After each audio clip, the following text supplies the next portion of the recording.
Tetris Escape was another game name we were playing with because we wanted people to use it as that. We wanted people to use it as an escape. So it was yeah, like an ape escape crossover. Right? Yeah, maybe that's what we we should say. I got the more name, of these ideas. The, Let me know. You got my email. Let me write that one write down. That down. Tetris Effect is the latest title from Tetsuya Mizuguchi's game studio, Enhance.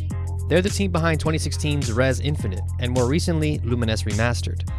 I got a chance to sit down with Tetsuya Mizuguchi and MacDonald to play the game a little early at our offices and ask them about the process behind making a game like this. Going back to the sort of the fascination to a degree, right, of like these cognitive experiences, especially like with something like the Tetris Effect, it's like a real thing that exists. What does this game do, I guess, in terms of exploring that actual concept or that actual thing? So to me, like one thing that we've noticed in the course of doing this is like different people have different ideas of what the Tetris Effect is. But I think the common thread, to some people it's like, oh, when I was, going to sleep, I saw the pieces falling, and other people are like, oh, I was so involved playing the game that I didn't even notice it was like 3 hours later. Other people, they see, patterns in office windows that they didn't used to see before, or things like that. But I think the common thread to me is that you're out of your normal headspace. When you're playing a really good game, you're not thinking about, I'm sitting here on my couch and let's see, at 5 o'clock I have to call so-and-so, and at 6 o'clock I gotta make dinner or whatever. You're just completely immersed, thinking only about what you're doing right now or what the next piece is, or maybe not even that, almost like driving a car. You're just zoned out, completely in control of everything you're doing, but just not consciously thinking about it. And the closest thing to it, I think, is meditation, is meditating, which is why it was Zen Tetris for so long. Especially if you're in VR, and that's one of the greatest things about VR. I think hopefully this game turns a VR negative, quote unquote negative, into a positive, which is, so you're just completely shut off from the outside world, and hopefully it's an escape. Get out of your head for 20 or 30 minutes, and the game is set up to kind of remind you, even if you're in VR, hey, you've been playing about 15 minutes, we don't do the Nintendo thing, isn't it time to take a break? Go for a walk. But there's a natural stopping point where it's okay, well, here I just got graded, and I could quit and come back here if I want to later. We have those spots in the game just for that reason, but beyond that, it's just relax, chill out, don't think about stuff for a while, and when you come back, you're gonna hopefully be in a better place.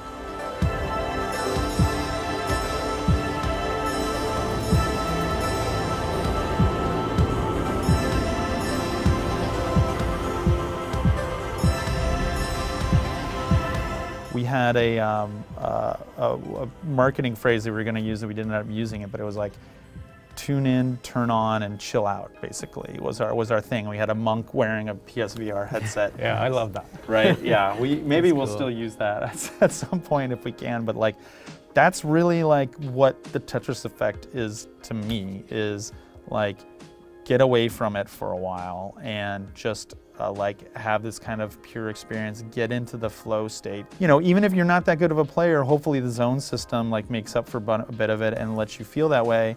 And if not, the sounds and everything syncing to the controls, to what you're doing, is made to give that feeling no matter what, right? Yeah, and I'm surprised at how many modes there are in the game. So one of the questions I remember sort of thinking when I first saw the trailer was, and even after playing it at the preview event, for Tetris veterans who are coming to this game for a very specific thing, is that going to be there for us? And is it going to be too distracting? Is it not going to be what I'm used to? Right. But I feel there are some other modes that you can explore that I was playing earlier that I was I'm going to have to relearn some things here. You guys are really messing with Tetris, and I think in a great way. I think it's it's fun because, in my opinion, I think change is great. I think change is necessary for more veteran players who are still a little more, who have their reservations. Right. What would you say to them? Yeah. So I would say, what we tried to do is kind of have our cake and eat it too with the extra modes. So we wanted to, as much as we could, we're never going to make everybody happy, but as much as we could, we wanted to appeal to those people. Look, what if I just want to play marathon? Okay, it's there. Yeah, but the pieces are all the same. No, you can have the pieces be the classic Tetris colors. In fact, you can do that anywhere in the game. You know, we gave options in terms of ratcheting down the particle effects, ratcheting down the pieces flashing along to the music. You know, if some people just want a Tetris-ass game of Tetris, like we wanted to be able to offer that to them. Some of the control options and things like that too, we wanted to give people who play the game a little bit differently, like some leeway. And yeah, we wanted to offer those modes: marathon, ultra, sprint. We even have kind of like a master mode, which is old style Tetris. Old meaning up until now. It is still like the recent Tetris guideline, but it is like the rules that Tetris plays by is the same that it's been in recent games. But we wanted to, you know, it has like a special background too, and special music and stuff. It has its own stage. We wanted to give people a little something fun. But yeah, for people who want that pared down, boiled down experience in VR or 2D, we wanted to give people that. It's got leaderboards, it's got that kind of stuff if that's what you're into. But we also did want to give people who were, for example, like lapsed Tetris players, right? Where it's like, okay, I haven't picked up a Tetris game in a while, but I loved NES Tetris. I loved, you know, Tetris on the PlayStation 1. I loved Game Boy Tetris, which is probably most people, you know. I mean, if you think about the amount of people who have played Tetris as a whole, even though there have been a lot of really popular recent Tetris games, Puyo Puyo Tetris being a great example, there's still a lot of people out there who haven't played one in a while. And so we wanted to give them every excuse in the world to come back, right? So there's like, hey, there's VR, you can take it or leave it, but there's VR out there. If you want to see what that's like, you should do that. We wanted to give you a reason to put it in VR and give you kind of the audiovisual thing. Yeah, with the other modes, we wanted to give people like a lot of just different ways to, okay, you know Tetris, you've played Tetris, now think about it a little bit differently, like using some of the tools that you've learned about piece manipulation and stuff like that, that's fine, but think about how you use the pieces a little differently. We love to watch the face, you know, after play, Yeah. you know, When they take the VR off, yeah. Yeah. And you know, the people really love Tetris people, and you know, I think it's a little bit prejudiced. You know, the Tetris should be simple. There's some purists. No out there. Yeah. innovation. It's that kind of way, you know. Yeah. But that kind of people play Tetris effect with VR headset, and after play, you know, watching the face, and yeah, love to watch that kind of smile. Right, yeah. Yeah. Oh my God. Yeah, because there were a lot of those people at, you know, we came from the Classic Tetris World Championship, Yeah. which was amazing, but there were a ton of those kind of players, and we expected it to be a really tough crowd. Sure. Because, I mean, those guys are still playing NES Tetris, and anything else is not, you know, different. It can just be wrong, right? Right. But a lot of them really took to it. I think they took to the new, like, zone mechanic. They saw that there's depth to what we've added, and they saw that they can also take the zone or leave it if they really want to. If they really want to play it like another game, it should just be like a really nice, high production value Tetris game. But I think hopefully they can see that we are taking it like seriously. We like approach it with all humility and reverence. I mean, it's Tetris. Like, it's as close to, I think, like a perfect game design as you get. I'm curious about how that process went in terms of, do you approach the Tetris company and say, hey, we want to add this new mechanic to your game? What their reaction is like, how they, you know, Yeah. how they might have, what input they had. Oh, I can talk about that because that was my job. For a large part of it was acting as communication back and forth between the Tetris company. But they were great. I mean, we would wait until we had something we were confident enough in that we wanted to include before showing it to them. And but we would show it to them early enough that they would have really good feedback. I mean, they know the game inside and out, backwards and forwards. Literally, they would be like, I think the timing is off by like a few like frames, like parts of a second on like rotation and stuff like that. And then we would check all the numbers and like, yeah, it was, yeah, exactly. So like they were really, really, really good at tuning the controls. They were also a good check against if we were ever doing too much or things were obscuring the playfield or things were hard to read against a background or something like that. They were a great resource for that. But in terms of trying new stuff and new modes and new mechanics, they were just like a great sounding board. Like they never, and I had no idea what to expect, but they never came across as the like, no, try again, you know, that's that sort of thing. They were really just like a friend who knew a shit ton about Tetris, who you'd be like, is this gonna be cool or not? Okay, yeah, I like really trust your opinion. What's good and what's not about that? Especially like with the zone mode, you know, the challenge there was something that beginning players could use, but good players could still find a reason to use. Totally. And so bridging that gap was really hard, because we had a bunch of ideas that were good for new players, but pro players were like, either that's cheating, or that's just like, why would I use that? I don't need that. Like, that's boring. So you mentioned before when I was playing the regular journey mode that throughout the course of certain levels, or I believe every level, Yeah. there is some sort of rhythm to it. So Yeah. it'll ramp up in difficulty and then it'll come back down. Yep. Exactly. I kind of appreciate that as someone who usually plays Tetris in that one mode of just 1 to 100, and Yeah. then you're stuck on 100. It would be nice occasionally to go back down a little bit just so I can get a little creative again. Yeah. But so was that something that also had to be discussed with the Tetris company and you know, okayed and I mean, they were on board though. I mean, they got that this, you know, a story mode in a Tetris game. I mean, Puyo Puyo has a story mode, but it's a very conventional Tetris game, but with cutscenes around it.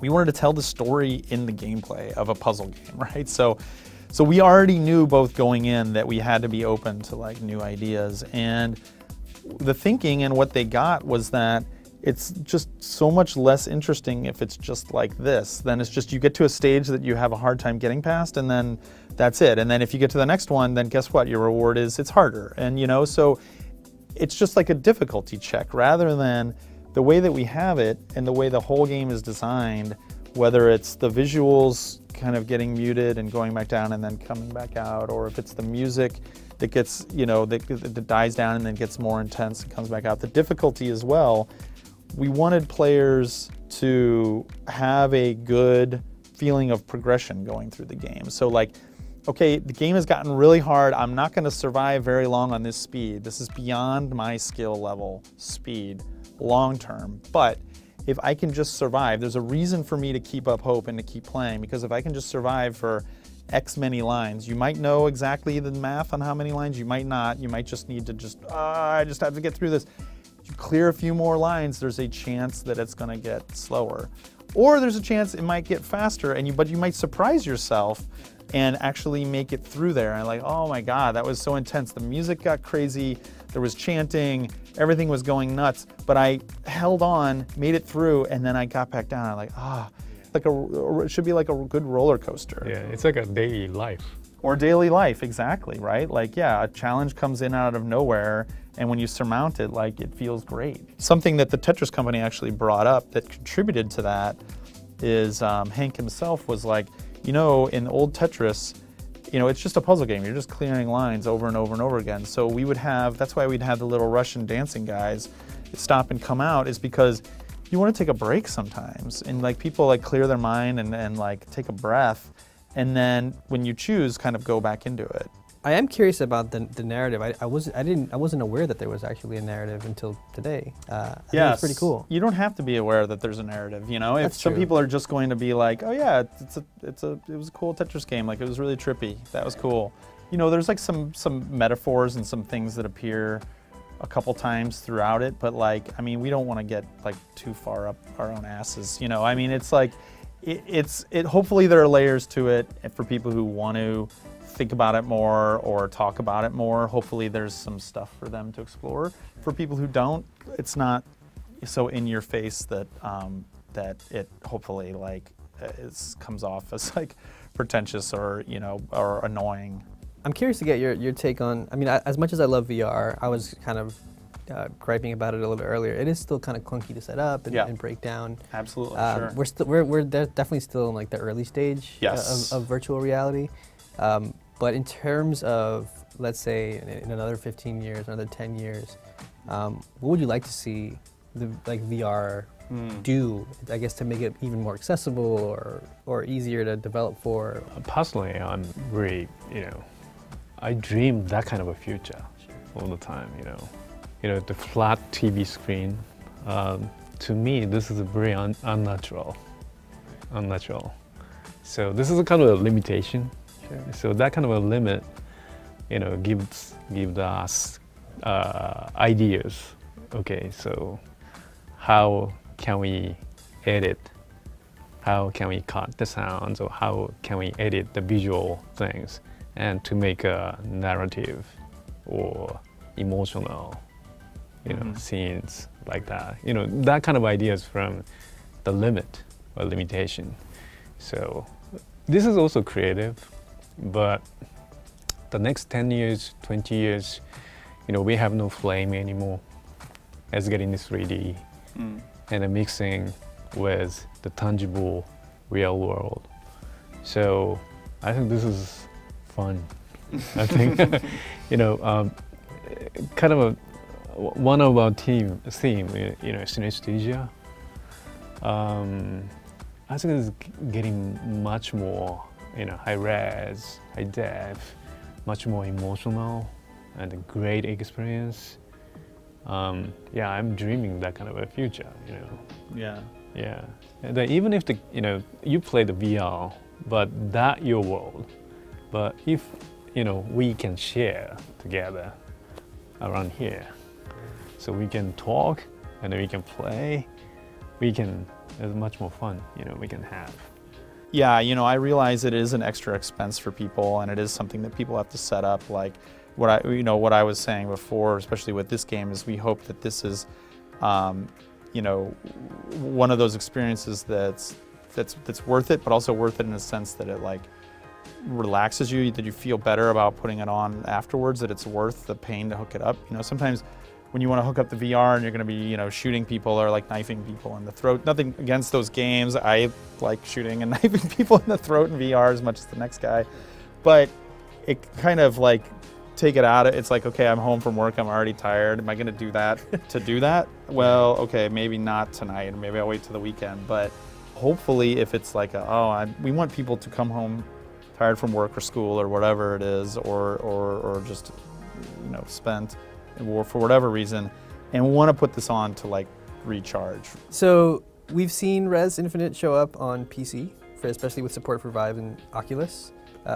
Can you talk if there are any at all plans to bring it over to anything else? There's not. We're only talking about the PS4, PSVR. Sony has helped us out immensely, as they did with Res, bring the game out. So yeah, so right now we're all 100% on the PlayStation version. Yeah. That was pretty much it. Thank you so much for stopping by. No, absolutely. Thanks for having us. To play it. I cannot wait to play this more. Awesome. I aspire to be at least an M16 all right. in master mode. We're gonna check the leaderboards. We're gonna check you on that.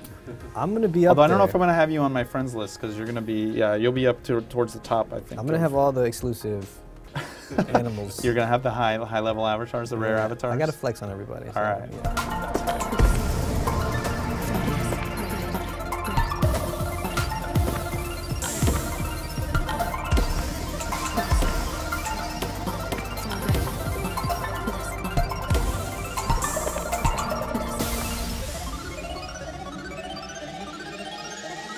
Master mode, actually, if you don't mind, I want to have you just try that real quick. That's just going to be really crazy fast. Tetris. Tetris, Okay, yeah. I'll put my glasses on for this one. Yeah, let's get serious. Roll up the sleeves. Yeah. We have like a semi-pro player who comes in and plays it sometime, who's able to get to M16, which is just like, I don't even know how to describe how fast it is. This is impressive, though. You're at M5.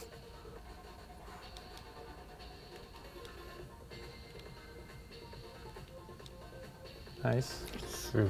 Yeah.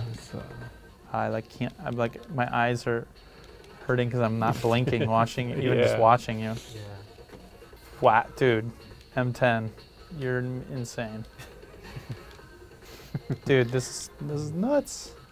You've got a great stack too. Here we go. Wow.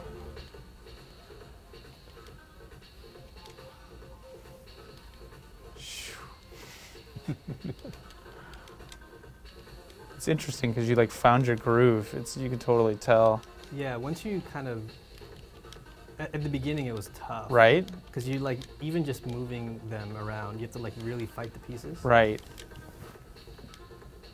It takes a second for your brain to, a minute for your brain to like kind of switch. Gears. I love the color on the pieces too. It actually is pretty clear to me. Right. So So- you can tell an L from a J, an S from a Z. You can actually, there's an option to do that in the normal game as well. If people are really, if you're really married to that, like, you don't get as much of the, like, you know, special per stage characteristics. But if it's just a matter of survival, you know, or super high level play, dude, that was unbelievable. Thank you. Man. That was even for master mode is supposed to be for people really good. That's amazing. Yeah. You got an Sweet. A in master Man, I want to play mode. more of this. but we That's should- really we should cool. move on.